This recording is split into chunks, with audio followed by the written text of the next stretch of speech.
Hola, buenas, ¿cómo están? Espero que se encuentren bien. Bueno, continuamos con la explicación de lo que es la economía peronista, ¿sí?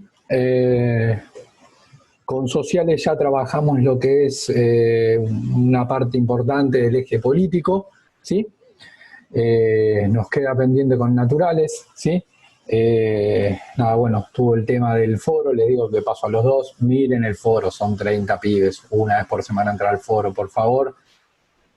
Si no, la verdad me complica mucho porque pierdo tiempo, preparo, nada, estoy a esa hora donde tengo que estar, bla, bla, bla, después de entrar y que no vieron y bueno, nada.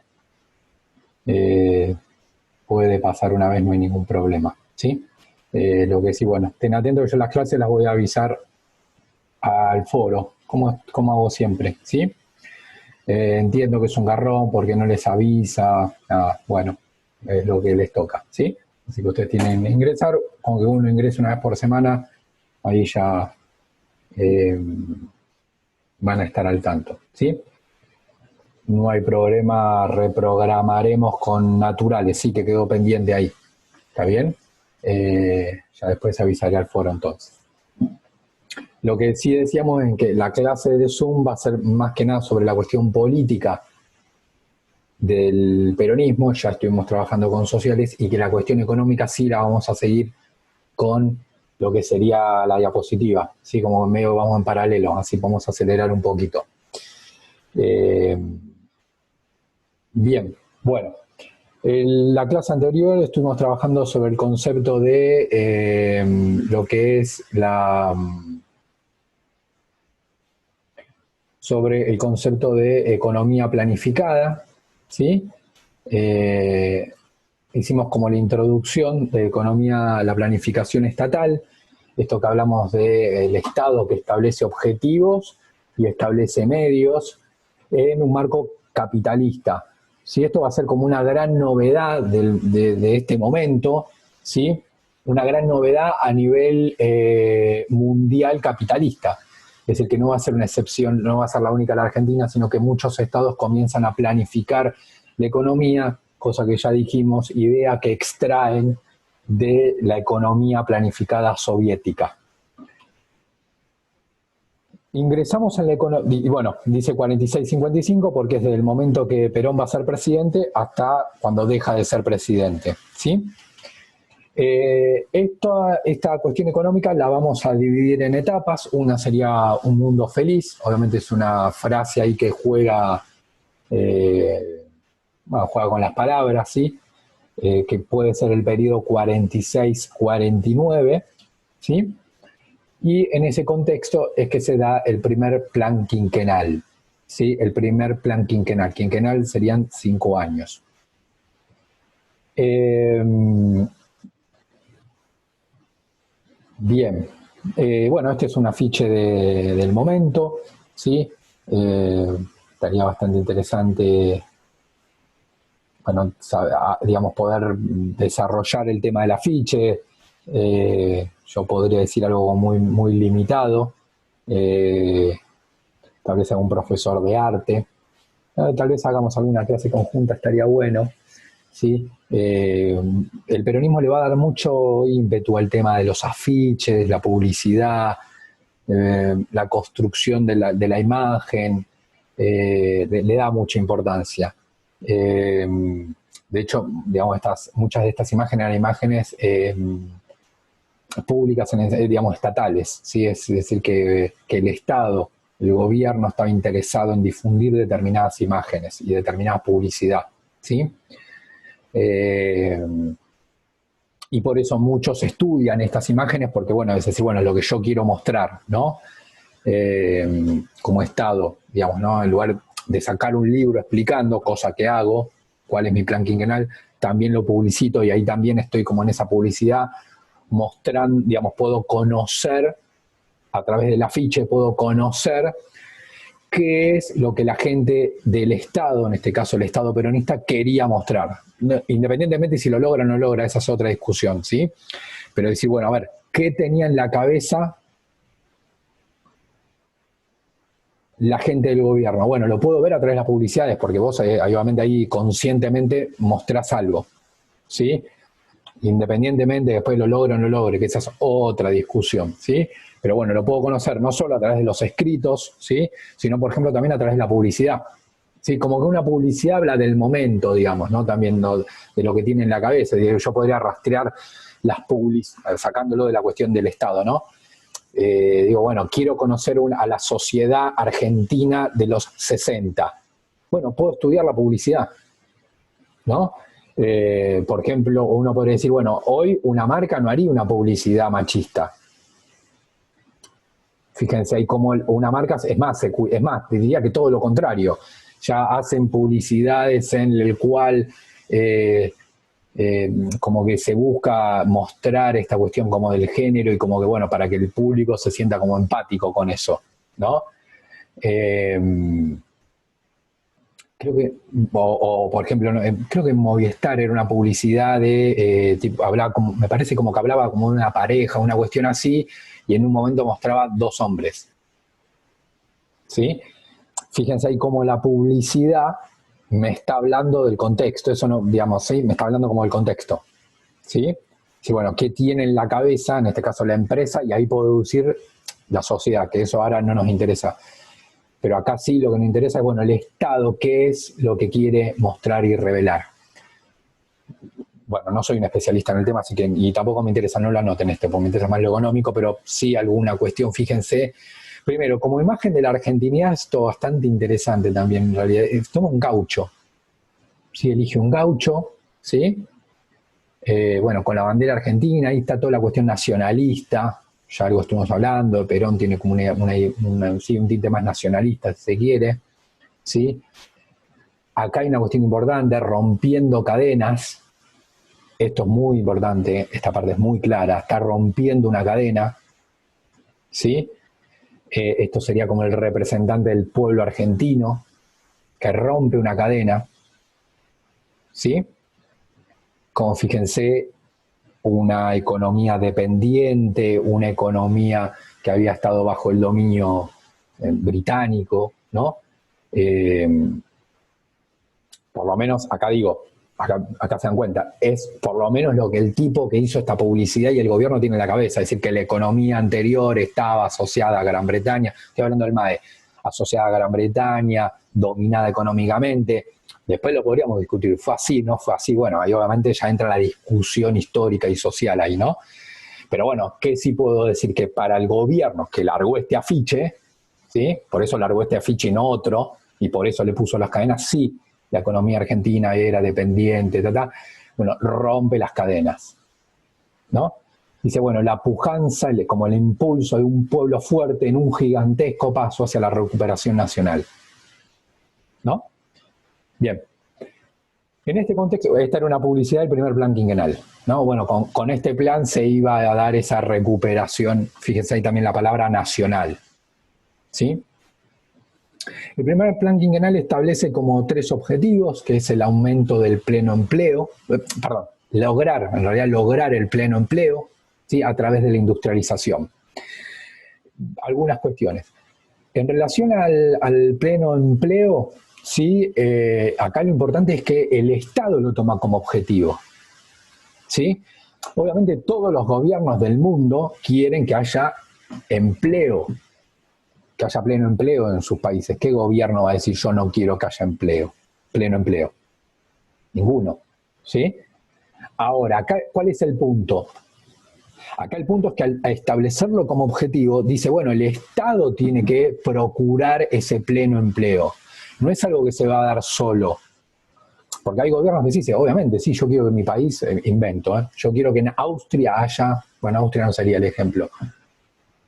Sí, no importa igual el país, es un ejemplo. Sí, yo quiero que en Estados Unidos haya pleno empleo, pero entiendo que el pleno empleo lo tiene que generar, el empleo lo genera el sector privado, no yo el Estado. Obviamente yo lo quiero, pero es como, no depende de mí, no es una tarea mía.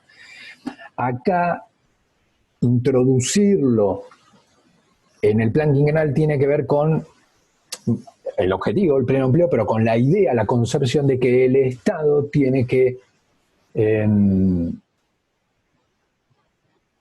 digamos, activar políticas que lleven a ese pleno empleo. Ahora, con respecto al pleno empleo, ahí lo que habría que decir es, No necesariamente estoy hablando de empleo público, porque el empleo público sí es el tipo de empleo que te da tu empleador es el Estado, que eso juega y juega mucho durante el peronismo. Pero también tiene que ver con, bueno, digamos, el pleno empleo lo voy a lograr con el sector privado, es decir, alentar, digamos, facilitar que el sector privado contrate gente, ¿sí?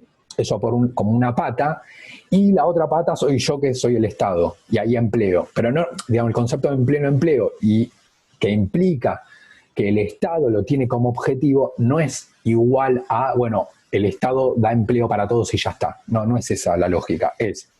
Sí es un objetivo mío, sí yo voy a buscar el pleno empleo, yo el Estado, y ahí me apoyo en dos patas.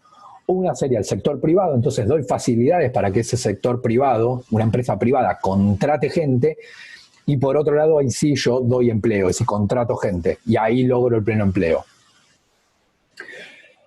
Obviamente, una cuestión clave acá era la industrialización. Digamos, la clave estaba puesta en que la industria comenzara a desarrollarse y ahí también ser, digamos, que esa industria, que ya podía ser una industria privada o industrias que formaban parte del Estado, ¿sí? Iba a ser como lo principal, ¿sí? Esa industrialización como la principal actividad generadora de empleo. Acá se está pensando en una industrialización, es decir, vincular el pleno empleo a la industrialización. La industrialización, en algo que no dice, pero es muy importante, se piensa como una industrialización liviana. ¿Sí? De obviamente es una manera de continuar el ISI, más que continuar, profundizarlo. Esto. Se entiende que, digamos, desarrollar una industria liviana, ¿sí? Entiéndase la industria liviana como en la que genera directamente el bien de consumo para la población, digamos, ¿no? Para el consumidor final, ¿sí? Es como, esa sería la industria liviana, que te está generando el bien de consumo para el consumidor final, digamos, ¿no? Es decir, comprar una heladera. Bueno, el heladero es un consumidor final, soy yo que compro heladera y la tengo en mi casa, ¿sí? Sí, una heladera, por ejemplo, una cocina. Esa sería la industria liviana, ¿sí? Entonces, bueno, expandir eso para generar el pleno empleo. Ahí estaría como el primer objetivo. El segundo objetivo tiene que ver con el aumento de los salarios reales. ¿Sí? Este concepto no recuerdo si lo hemos trabajado, ¿sí? Por las dudas lo explico, creo que no, ¿sí? Salarios reales, ¿sí? Es algo diferente, no digo opuesto, sí diferente, ¿sí? Diferente a no opuesto, sino diferente a lo que serían los salarios nominales. El salario real, ¿sí? El salario real es, a mí lo que mide el salario real es la capacidad de compra. La capacidad de compra. Eso es lo que mira el salario real. ¿Sí? Hablando en criollo, sería que pueda comprar más bienes y servicios. ¿Sí? No, en realidad sería cuántos bienes y servicios puedo comprar con el salario real. ¿Cuántos bienes y servicios puedo comprar con el salario real? Obviamente, si yo digo que aumenta el salario real, aumenta la cantidad de bienes y servicios que compro con el salario real. Si digo disminuye el salario real, lo que estoy diciendo es que disminuye la cantidad de bienes y servicios que puedo adquirir con el salario real. Repito, hablando en criollo sería que, muy básico lo voy a decir, pero como que yo voy a un supermercado con el changuito y si tengo más productos en el changuito aumentó mi salario real, si tengo lo mismo al mes pasado está igual el salario real y si tengo menos productos en el changuito con el mismo salario real, digamos, bajó mi salario real. Es decir, el salario real lo que mide entonces sería la capacidad de comprar bienes y servicios.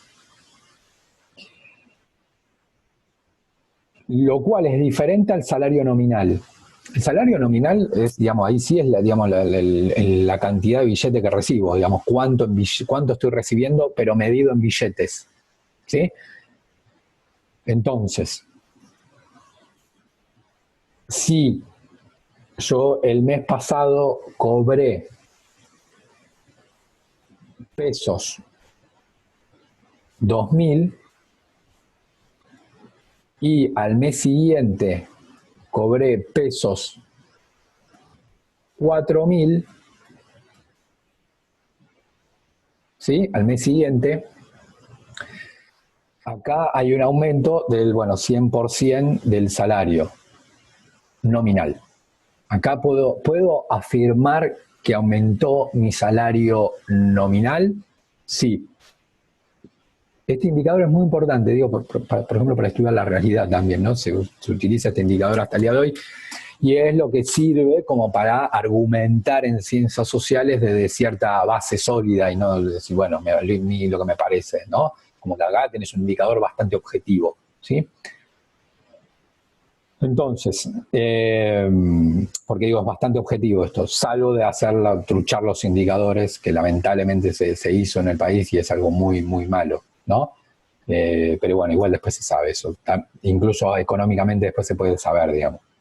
Por más que alguien lo truche en un papel y diga, sí, aumentó, y no, como es algo tan obvio, es como se puede saber fehacientemente si eso es real o no. Acá aumentó el salario nominal, esto está claro, porque el mes pasado yo cobraba 2.000 y ahora cobro 4.000. Mi salario nominal aumentó, sí, digamos, aumentó la cantidad de billetes que yo estoy recibiendo. Ahora, ese salario nominal implicó es decir, acá hubo un aumento del salario nominal. ¿Implicó un aumento del salario real? La respuesta correcta sería, no lo sé. Puede que sí, puede que se haya mantenido igual, o incluso puede ser que el salario nominal, perdón, que el salario, es decir, ¿qué pasa con, acá sí tengo un aumento del salario nominal? ¿Qué es lo que pasó con el salario real? Pudo haber pasado tres cosas. Que haya aumentado, porque aumentó aumento, que se haya mantenido igual, el salario real estoy hablando, o que haya disminuido menos el salario real, porque el salario real no le interesa la cantidad de billetes, sino la capacidad de compra.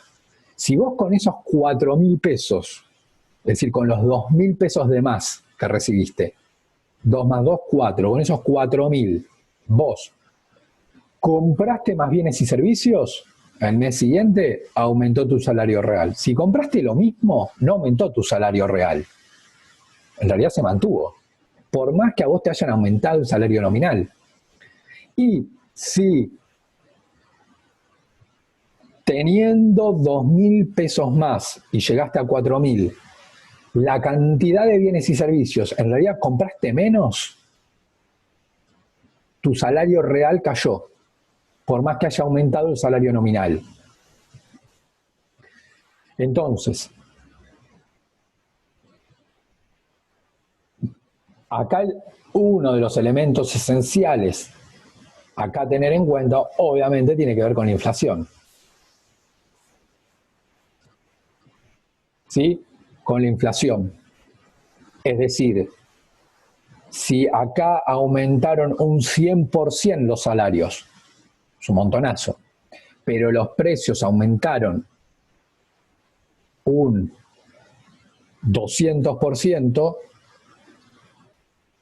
mi salario real en realidad cayó, porque yo fui a las góndolas y los productos de los precios se multiplicaron, mientras que acá aumentaron un 100, acá aumentaron, es decir, el producto que en este contexto acá,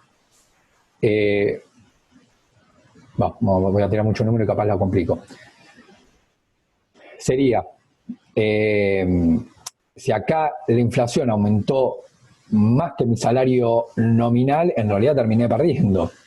Si acá hubo una inflación del 100%, en realidad salí empatado. No compro más, por más que tenga más billetes, no estoy comprando más, salí empatado, compro lo mismo. Y si la inflación fue más elevada que, el aumento del salario nominal, mi salario perdió contra la inflación. Es decir, que el salario real cayó. ¿Sí? Entonces, esto se utiliza hasta el día de hoy, por eso lo aprovecho para explicarlo ahora y que ustedes vayan teniendo idea. Esto es un indicador muy importante, ¿no? Que se utiliza sobre todo para ver, por ejemplo, cómo está la clase trabajadora. Digamos, acá, repito, en las ciencias sociales tengo que hablar con fundamento, no es igual porque es social, digo lo que a mí me parece, no. ¿Por qué no? Porque, por ejemplo, si los salarios reales aumentaron, es difícil, digamos, no digo imposible, porque eso es verdad que es una ciencia social y no exacta, pero es difícil sostener que la clase trabajadora estuvo mal si aumentaron los salarios reales. ¿Sí? Obviamente habría que argumentarlo, habría que decir, no, mirá, aumentó el salario real, pero la clase trabajadora está mal. ¿Por qué? Bueno, y ahí vos argumentás. ¿Sí? Habría que ver, yo qué sé. Habría que ver ahí cómo argumentar. Obviamente que se puede, por eso es una ciencia social, pero ahí habría que tener una argumentación muy sólida, porque si yo te estoy diciendo que, digo esto, repito, no sé, estoy hablando de Paraguay en el año 60, ¿sí? Porque si lo trasladamos a Argentina es donde ahí se enturbia todo, pero en realidad porque no está bien pensado. Yo estoy hablando de Paraguay en los años 60 y veo que los salarios reales de los trabajadores, salarios reales, aumentó entre el año 60 y el año 66, el salario aumentó. Es difícil sostener que ese gobierno fue en contra de los trabajadores, porque el salario real estuvo aumentando, es decir, aumentó su capacidad de compra. ¿Sí? Entonces sería como difícil. Eso quiere decir que, digamos, que no se puede argumentar de que ese gobierno fue en contra de los trabajadores. No, lo puedo decir. Pero habría que ver bien cómo lo argumento, porque en realidad tengo un indicador muy fuerte, es que aumentaron los salarios reales, que obviamente es positivo para los trabajadores. ¿Cómo digo que el gobierno fue en contra de los trabajadores ahí? ¿Sí? Repito, se puede, porque es una ciencia social.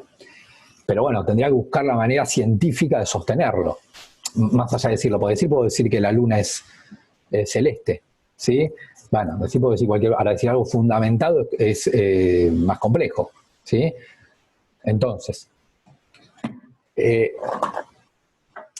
existe hasta el día de hoy, ¿sí? Estos indicadores. Entonces,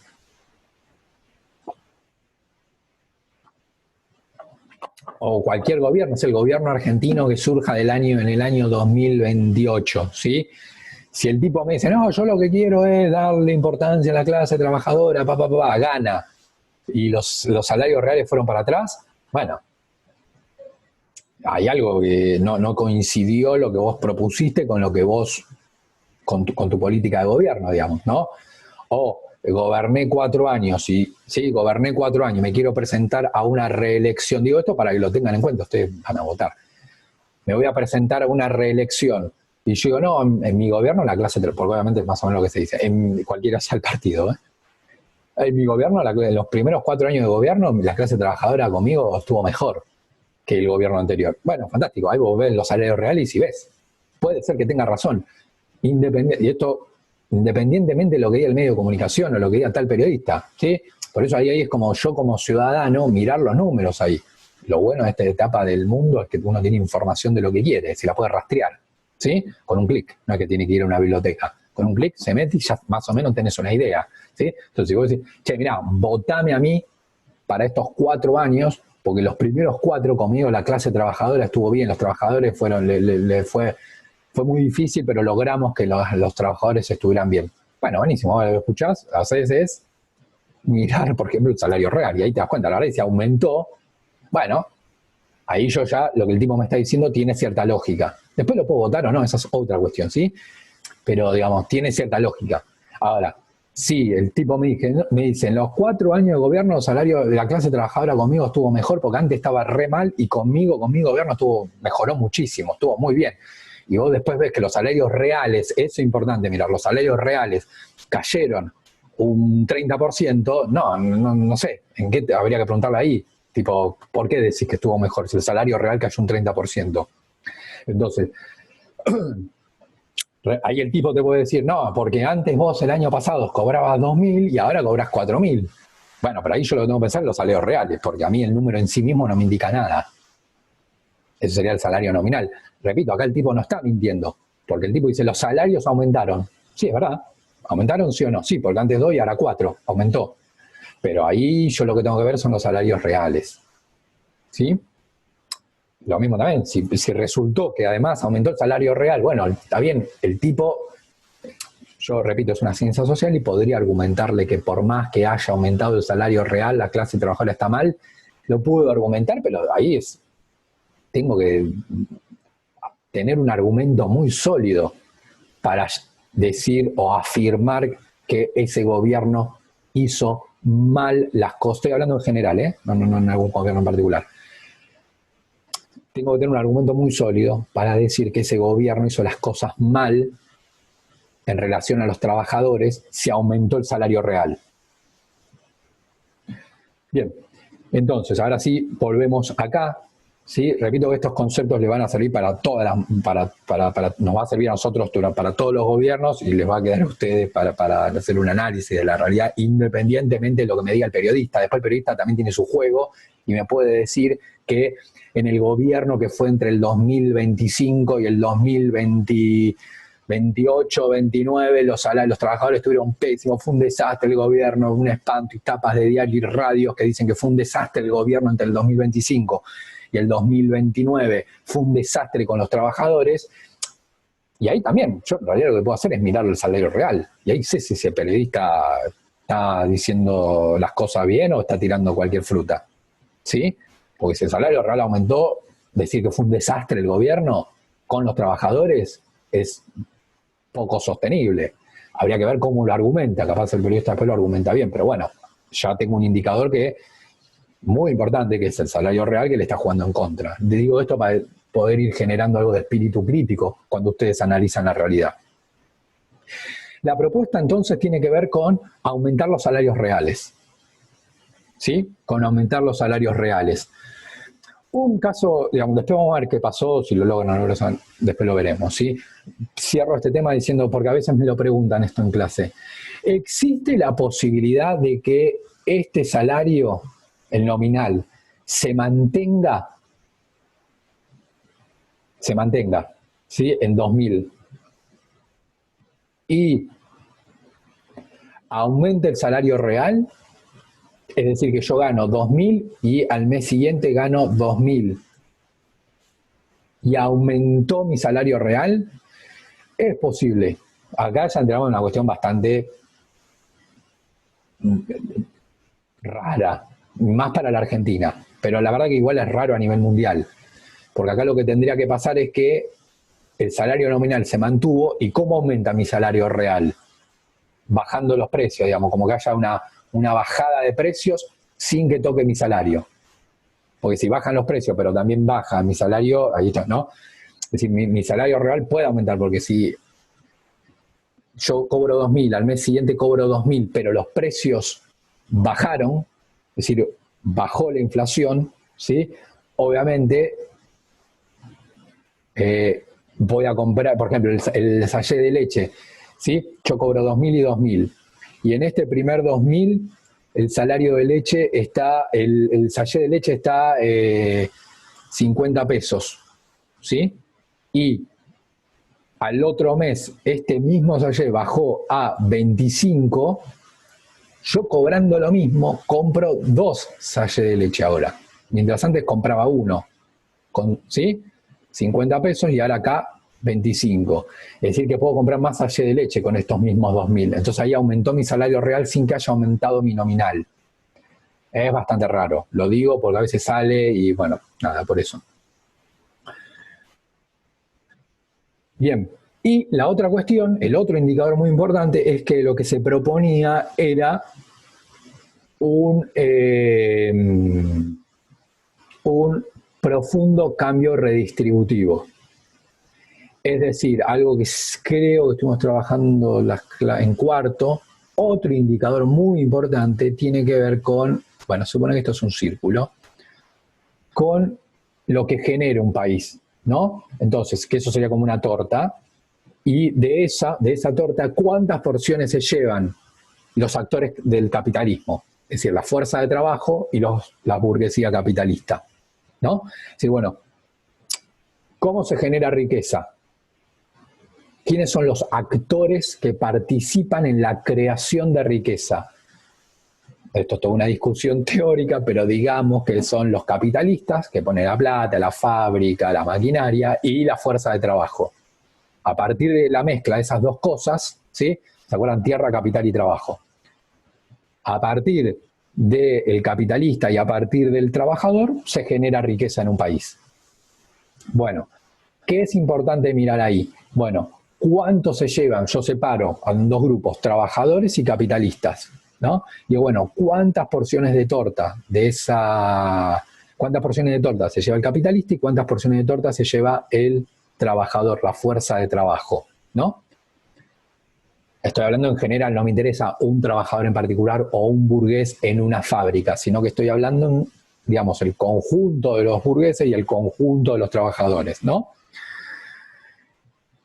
Digamos, eso más o menos se lo conoce con popularmente distribución de la riqueza, ¿sí? Generalmente. Y ahí, eso me sirve para mí ver si es un país más igualitario o no. Bien. Y es algo también que se mide objetivamente, es como el salario real y el salario nominal, digamos, vos lo mirás con un indicador, digamos, ¿no? Un indicador económico, ¿sí? Entonces,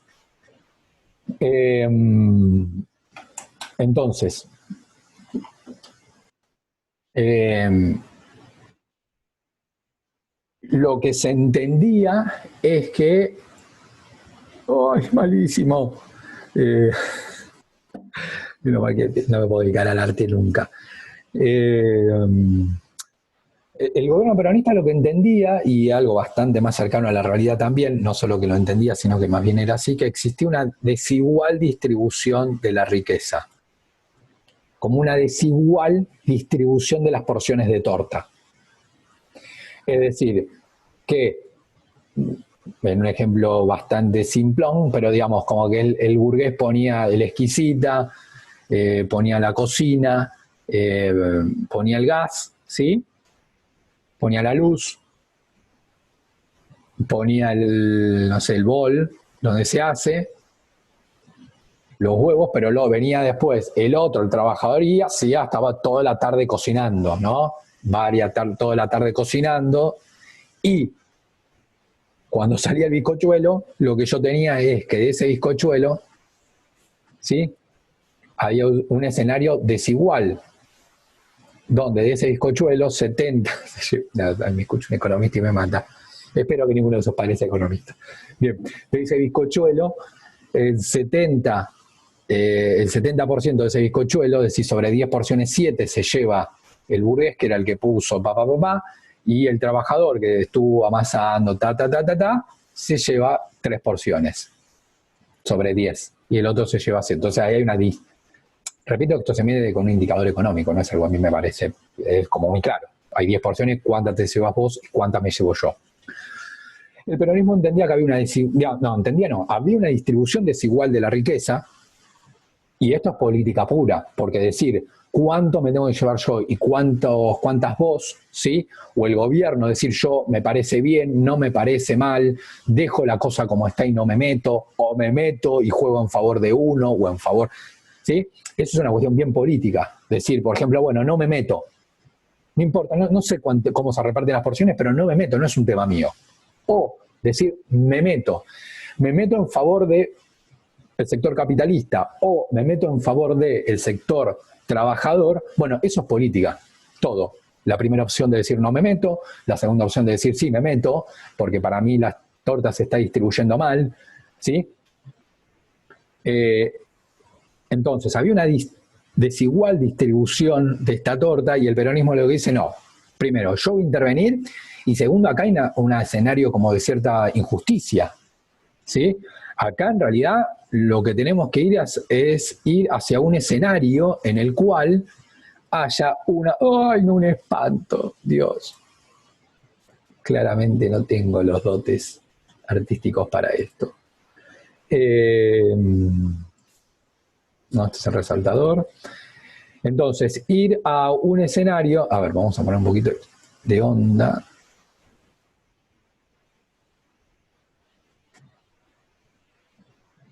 No puedo hablar y... Bueno, bien, bien. Entonces, lo que propone, y acá está el otro bardo, vamos a ver.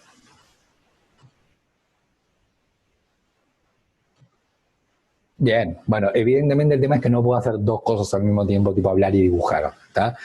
Y bueno, y sin hablar mi dibujo más logrado, así que espero que lo sepan entender. Ay, me acuerdo, creo que eran naturales que me bardeaban porque hacía la Argentina con un círculo. Bien.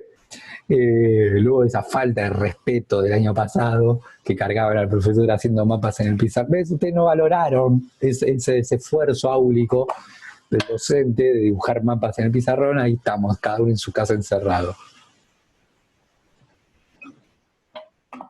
El peronismo lo que impulsaba era una distribución del 50 y 50 entre capital y trabajo. De acá entonces, dos cuestiones. Primero, de acá deriva que dos cuestiones, ¿no? De esta estoy en el C. Que el peronismo acá va a tener como, claro, como la distribución, no se parte de cero, ¿se entiende? Ningún gobierno parte de cero en realidad, ¿sí?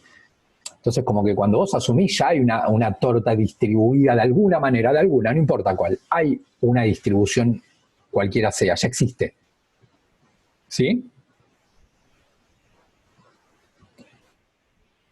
Por ejemplo, 70-30. Entonces, el peronismo acá en realidad lo que tiene que hacer es como redistribuir algo ya existente.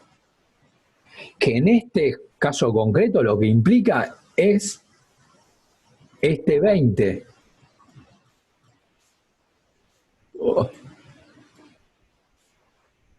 Este 20 que antes se llevaba este sector capitalista, trasladarlo al sector trabajador. No es tipo como que arrancamos de cero, en realidad ya la dinámica viene existiendo y vos lo que decís es, no, pará, me parece re injusto, 70-30.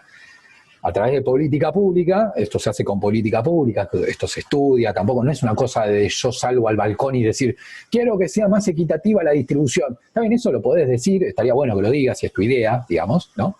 Para que el que te vota sepa qué onda, pero con eso no alcanza. Ahí vos tenés que comenzar a aplicar eso que hablamos del perfil técnico. Gente con conocimiento en política social, en política económica, y te diga, bueno, vos lo que tenés, las medidas que tenés que apuntar es acá, acá, acá, acá, y ahí empezás como a redistribuir las porciones de torta, ¿sí? Digamos, no se trata de salir al balcón y decirlo nada más, porque con eso no alcanza, digamos, ¿no? Tampoco, obviamente, es ir al banco, sacarle la plata a uno y dársela al otro, eso así es infantil, no funciona así la política. Tendrías que aplicar política pública precisa y determinada para ir haciendo, para trasladar este 20% al sector trabajador, y es 20 más 30, 50, y ahí llega el 50 y 50, que en realidad era lo que planteaba el peronismo. Era el 50 y 50. 50 para el sector trabajador, 50% de la torta para el sector capitalista. Entiéndase la torta entonces como esa riqueza que genera el país, ¿sí? Los dos ponen, los dos se llevan. ¿Cuánto se lleva cada uno? La mitad, 50 y 50. ¿Sí? Dije que voy a agregar dos cosas, todavía sigo en la primera. Está claro que para el sector, y diría que es prácticamente natural que suceda, que el que antes recibía 70, cuando ve que recibe 50, lo experimenta esa situación social, esa situación política, como un robo, digamos, como que algo me están quitando algo que antes era mío. ¿Se entiende? Con lo cual, ahí, como decir, bueno, yo qué sé, si el otro gane más, que gane más, no sé cómo, el problema arreglate con el otro. Yo estoy ganando 7 y me quiero llevar las 7 porciones de bizcochuelo. ¿Sí? Si a través de determinada política vos lo que haces es sacarme 2 porciones y trasladársela al que tenía 3, para que yo me quede... Lo cierto es que yo antes tenía 7 y ahora tengo 5. Antes tenía 7 y ahora tengo 5 porciones de bizcochuelo. Es decir, me está sacando algo que a mí me pertenece. Eso es lo que quería llegar con el punto número 1 de lo que quería agregar. Me está sacando algo que me pertenece. Porque yo antes tenía 7 y ahora tengo 5. Y ahí, obviamente, esto después se traduce, esta experiencia, esto de vivirlo de esta manera, de antes tenías, digamos, como la idea de que me estás quitando algo que me pertenece, la idea de que algo me pertenece y lo que me pertenecía eran 7, ¿sí? Porciones del bizcochuelo, se traduce después políticamente. Es decir, onda, no voy jamás a apoyar a este gobierno y voy a hacer lo que pueda para que este gobierno no gobierne, digamos. En algunas sociedades esa traducción es más democrática, en el sentido de decir, bueno, que no está mal eso también, ¿no? El tema es cómo lo traduzco esa oposición. Una cosa es decir, bueno, yo antes tenía 7, ahora tengo 5, no voy a apoyar este gobierno, es más, voy a hacer todo lo posible para que este gobierno no gobierne. Eso en alguna medida estaría dentro de lo democrático. Si eso se traduce en, bueno, no sé, apoyo a otro partido político, lo voto a otro partido político, pero espero el tiempo que tengo que esperar, digamos, ¿no? Y se traduce en algo mucho más complejo si es apoyo un golpe de Estado. ¿Sí? Onda que huelen ya. ¿Sí? Bueno, sí, después vamos a ver qué pasa en Argentina. ¿Sí? Lo que sí está claro que lo vive en esa experiencia como una cuestión de quitarle algo que le pertenece. La otra cuestión que quería agregar es que ahí introducimos una... ¡Oh, Dios! Introducimos uno de las 3 ideales básicas del peronismo. El peronismo tiene como 3 ideas centrales. No las voy a decir las 3 ahora, sino a lo largo de las diapositivas cuando vaya surgiendo. Pero acá ya introducimos la primera. La primera tiene que ver con la justicia social. De hecho, por eso ahora el partido oficialmente se llama justicialismo. ¿Sí? Como que ahí adentro estaría el partido justicialista y junto con otros partidos forman el Frente de Todos, que ahora es el de Alberto Fernández. ¿Sí? Pero ahí hay como una alianza de partidos, digamos. Un frente sería como una alianza, ¿sí? Pero uno es el Partido Justicialista o el PJ. De ahí deriva el nombre de esto que yo estoy explicando ahora. Por eso es Partido Justicialista, porque estaba la idea de justicia social. Justicia, como que fíjense la palabra, justicia, pero no es justicia, es justicia social. No se asocia con lo que nosotros entendemos de justicia en el sentido de me robaron algo y quiero que un juez actúe contra ese tipo, sino como una sociedad más justa, ¿sí? ¿Por qué? Porque entiendo de que esto, el 70-30, es una situación de injusticia social. Obviamente acá el tipo sobre 10 porciones se está llevando 7 y le deja sobre 10 porciones, este se lleva 7 y este se genera 3, no es algo ilegal contra el derecho, no es como alguien que me roba un celular que está violando mi propiedad privada, ¿sí? No es algo que jurídicamente esté mal, digamos, yo no me puedo presentar a un juzgado y decir me quiero llevar 5 porciones porque ahora me llevo 3. Un juez decir, ¿y eso qué haces acá? No tiene nada que ver, ¿sí? Pero sí sería, por lo menos para el justicialismo, ahí obviamente tomo una posición política y yo puedo estar de acuerdo, pero otro puede no estar de acuerdo, y ahí está la cuestión política, ¿sí? Con diferentes miradas. Yo lo que sí puedo decir, bueno, el 70-30 me parece injusto desde el punto de vista social. No necesariamente, el tipo no está violando una normativa o una ley, porque eso no está escrito en el código, en un código, ¿sí? Y actúa un juez, la verdad que no, ¿sí? No está escrito. Pero sí puedo decir que es injusto en términos sociales. Entonces, el peronismo ahí lo que plantea un escenario de, como lo considera esto injusto, el 70-30, es que con política pública actúo para que este que recibe 70 reciba 50 y este que recibía 30, recibir otros 20 y llegar al 50 y 50. Y eso para mí es un escenario de justicia. Entonces ahí introduce la primera, lo que vamos a denominar como los ideales básicos del peronismo o las banderas del peronismo, que va a ser la justicia social. La justicia social. Repito que para una persona puede decir, no, mira, esto para mí no es injusto, esto, el 70-30 no es injusto, es así y ya está, listo. O está bien que sea así porque bla, bla, bla, bla, bla, y listo, está bien, bueno. Digamos, no votaría, digamos, no estaría de acuerdo con la idea de justicia social, y está bien, porque es la política. ¿Sí? Bien.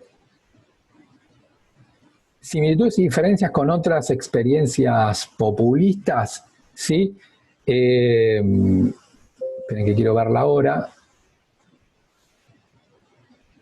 Me quedan unos 7 minutos, ¿sí? Sí, lo vamos a aprovechar.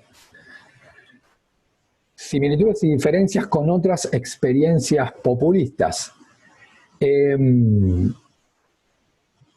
Voy a precisar, no, después vemos si les doy un texto o no para este punto. Lo único, para no alargarlo demasiado, sí quiero plantear el tema de la diferencia del caso argentino, ¿sí?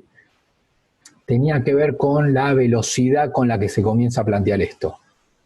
Y esto sí es una novedad del caso más bien peronista del populismo argentino. No tanto las ideas que trae, que eso en realidad estaba como muy presente. De hecho, fíjense que hay muchas de las ideas, la industrialización, por ejemplo, yo los nombré en otras experiencias populistas, darle cierta relevancia a los sectores populares, también lo vimos en otros populismos latinoamericanos. Entonces, pero ¿qué sería lo diferente? E incluso uno puede encontrar en otros gobiernos no populistas europeos, no populistas pero europeos, pero tienden como a esto, de la industrialización, de la intervención del Estado, ¿sí? ¿Se acuerdan que en Perón, antes de Perón, dijimos que hay muchas ideas que ya estaban presentes en otros países, ¿sí? Ahora, ¿cuál es la originalidad del populismo argentino, que es el peronismo? La velocidad. Le imprime una dinámica que sí no le imprimen otros populismos, como que eran políticas que iban aplicando como más largo plazo o como más pausadamente sería la palabra, ¿no? Mientras que el peronismo ahí mete primera. Obviamente esto también tiene que ver con, para después entender cómo los procesos políticos, dice, bueno, pero si aplicaron, digamos, ¿qué es lo que va pasando en los países de manera diferente? Entonces, como acá se le imprime una velocidad más acelerada, ¿sí? Hace que, obviamente, después los países vayan tomando caminos diferentes. Por ejemplo, la reacción es diferente. Porque no es, bueno, un pasito, bueno, me la banco. Yo que estoy en oposición al gobierno, ¿no? Bueno, me la banco, ya está, listo. Y la otra política es dentro de 7 años, bueno, me la banco. Sino que es y entonces la reacción es como más también, como que la posición comienza a hacerse más fuerte también. Entonces ahí habría como una diferencia con otras experiencias populistas en el término de la velocidad con la cual se impulsan las transformaciones. Lo que quiero decir entonces es que a partir del análisis geopolítico de Perón, ¿sí? A partir del análisis geopolítico, esto algo estuve explicando antes, es decir, qué suponía Perón que iba a suceder en el mundo, por eso es geopolítico, es decir, qué es lo que yo pensaba, yo soy Perón, miro el mundo y digo, bueno, ¿qué es lo que intuyo que va a pasar políticamente? ¿Sí? Yo estoy en 46, vengo de Primera Guerra Mundial, crisis del capitalismo, Segunda Guerra Mundial mucho más fuerte que la primera, con ataques incluso nucleares entre países, ¿sí? Destrucción total de Europa.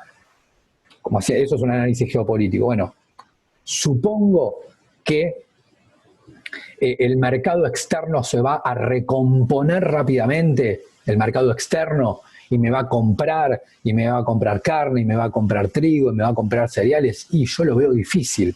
Es más, veo un escenario futuro, próximo, obviamente Perón no estaba pensando en el 2050, ¿no? O sea, bueno, en los próximos años yo lo que supongo es un mundo políticamente inestable, muy conflictivo, pero para Perón no es que se terminó la Segunda Guerra Mundial y ya está, y entramos en una etapa de paz y de prosperidad económica del mundo. La verdad es que él supone lo contrario, es que se va a ingresar a un mundo muy conflictivo, es decir, cada vez más conflictivo, de destrucción, de poca liquidez de recursos, es decir, de gobiernos con pocos recursos que no van a andar saliendo a comprar cualquier cosa a cualquier parte del mundo. Entonces ve un mundo muy inestable, incluso político, como enfrentamiento político. Él de alguna manera prevé algún tipo de guerra entre los Estados Unidos y Rusia y la Unión Soviética en realidad, y que eso va a ser muy, muy duro para el mundo porque se van a enfrentar dos potencias, en realidad dos superpotencias se van a enfrentar, y eso se va a arrastrar a todo el mundo porque son dos superpotencias, ¿no?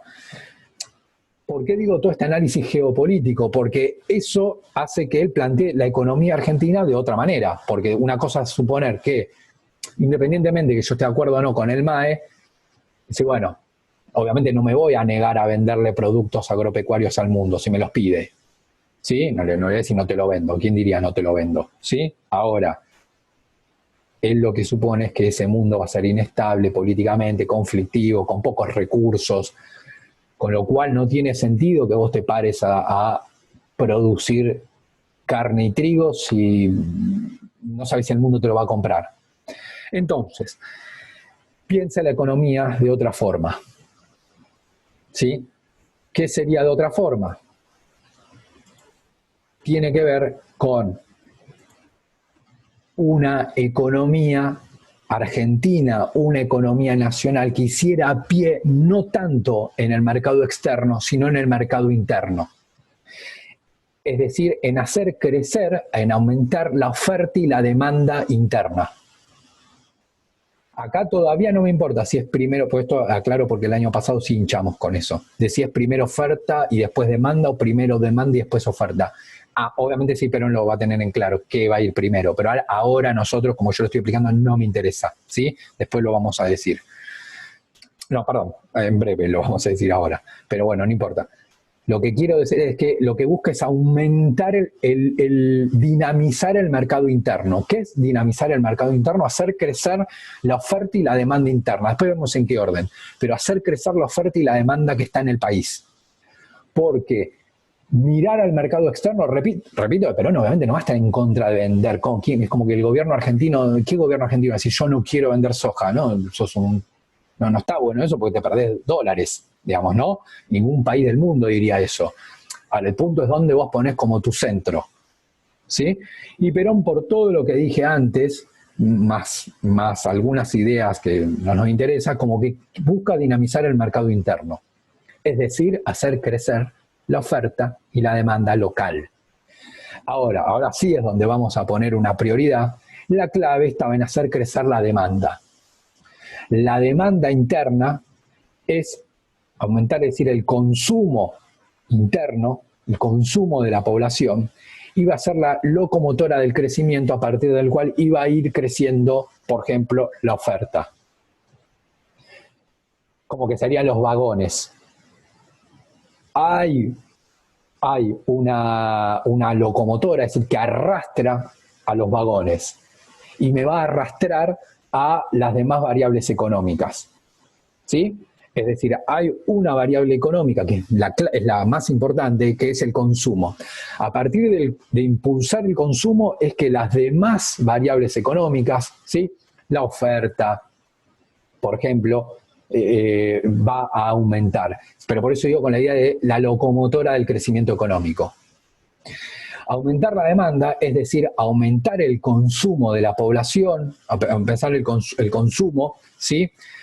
Pero acá es muy importante aumentar el salario, porque en realidad el consumo aumenta si aumenta el salario, ¿sí? La forma, aclaro este cuadrito, ¿sí? Aumentar el consumo tenía que ver con, obviamente vos podés decir, bueno, ¿cómo hago para que aumente el consumo de la población? Una forma es, que es muy importante esta, es si vos tenés gente desempleada que consiga empleo, porque ahí tenés más consumo. Si yo tengo 3 personas, una sola con empleo, por más que cobre bárbaro, pero es una, y las otras 2 desempleadas, ahí yo me estoy perdiendo de 2 personas que no consumen. Entonces, un primer elemento a tener en cuenta si vos querés aumentar la demanda y aumentar el consumo es que estos dos tengan empleo. Entonces vos tenés el consumo de 3 en lugar de 1. Tenés el consumo de 3 en lugar de 1. Ahora, si vos ya estás en un escenario de pleno empleo, ¿cómo podés hacer para aumentar el consumo? Bueno, porque ya tengo un escenario de pleno empleo. El consumo te aumenta aumentando el salario de los 3 tipos. Entonces, como ya existía un escenario de pleno empleo, era aumentar el salario, y eso iba a hacer aumentar la producción. Fíjense entonces acá cómo se organiza en función de primero demanda y después oferta, que es producción. Yo acá puse este orden, pero no por nada en particular, es porque tenía que poner las dos palabras, digamos, ¿sí? Porque en realidad un mercado interno, ¿cómo te crece un mercado interno? Tiene que crecer porque mercado es igual a oferta, es igual a demanda y obviamente un bien, ¿no? que se intercambia, ¿no? Tiene que haber oferta, demanda y un bien. Bueno, el mercado interno es todo, es oferta, demanda y un bien, es todo. Entonces los 3 tienen que crecer ahí.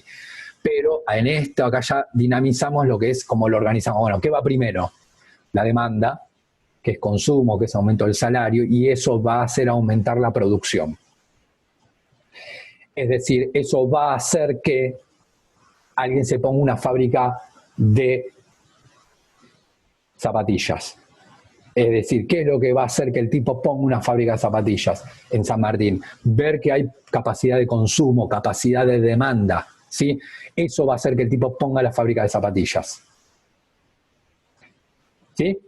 Obviamente, acá vuelvo a reiterar, si después viene el gobierno francés y me dice, mira, te quiero comprar 3.000 toneladas de carne, se las vendo, no voy a decir que no. ¿Sí? ¿Cómo voy a decir que no? ¿Sí? Pero mi clave está puesta en el mercado interno. Ahí es diferente al MAE, donde el centro, en realidad acá yo debería poner mercado externo, de exportación, bla, bla, bla, bla, ¿sí?